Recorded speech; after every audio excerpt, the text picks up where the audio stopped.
ଯିଏ ଜୀବନରେ କେବେ ନିଶା ଛୁଇଁ ନାହାନ୍ତି ତାଙ୍କ ହାତରେ ରାକ୍ଷୀ ବାନ୍ଧି ନିଶା ଠାରୁ ଦୂରେଇ ରହିବାକୁ ହଲଫ କରାଇଲେ ଉପମୁଖ୍ୟମନ୍ତ୍ରୀ ପ୍ରଭାତୀ ପରିଡ଼ା। ଏଇଟା କିଛି ବୁଝା ପଡ଼ିଲାନି।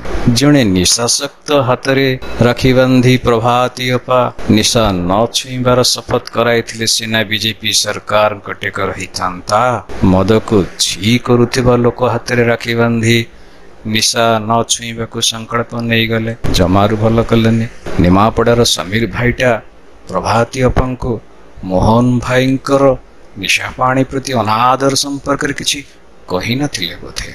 ବୁଝିଲ ମୋହନ ଭାଇ, ଆପଣ ନିଶା ଛୁଁ ନଥିବା କଥା ପ୍ରଭାତୀ ଅପା ଜାଣିଥିଲେ କେବେ ଏମିତି ହଲାପଠା କରିନଥାନ୍ତେ। ସବୁଠାରୁ ଭଲ ହେଇଥାନ୍ତା ପ୍ରଭାତୀ ଅପା ଯଦି ପୂର୍ବତନ ମୁଖ୍ୟମନ୍ତ୍ରୀ ନବୀନ ପଟ୍ଟନାୟକଙ୍କ ହାତରେ ରାକ୍ଷୀ ବାନ୍ଧି ନିଶା ନ ଛୁଇଁବାର ହଲଫଟା ହାସଲ କରିଥାନ୍ତେ। ନବୀନ ପଟ୍ଟନାୟକଙ୍କର ଦାମିକିଆ ନିଶା ସେବନ କରିବାର ଅଭ୍ୟାସଟା ତାଙ୍କ କଲେଜ ଜୀବନରୁ ରହିଆସିଛି।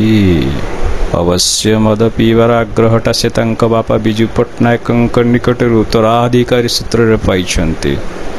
ଛାଡ଼ନ୍ତୁ, ନବୀନ ବାବୁଙ୍କ କଥା ଆଲୋଚନା କରି କିଛି ଲାଭ ନାହିଁ। ଏବେ ମାର୍କେଟରେ ମୋହନ ବାବୁଙ୍କ ଚର୍ଚ୍ଚା ଚାଲିଛି। ସମସ୍ତେ କହୁଛନ୍ତି ମୋହନ ବାବୁ ଯେଉଁ ଦିନଠାରୁ ମୁଖ୍ୟମନ୍ତ୍ରୀ ଭାବେ ଦାୟିତ୍ୱ ଗ୍ରହଣ କଲେଣି ତାଙ୍କ ଜିଭରେ ନାଲି ପାଣି ବାଜିନି। ସତ କଥା, କ୍ଷମତା ନିଶାରେ ଚୁର ହୋଇଯିବା ପରେ ତାଙ୍କୁ ନାଲି ପାଣି ଆଦୌ ଦରକାର ନାହିଁ।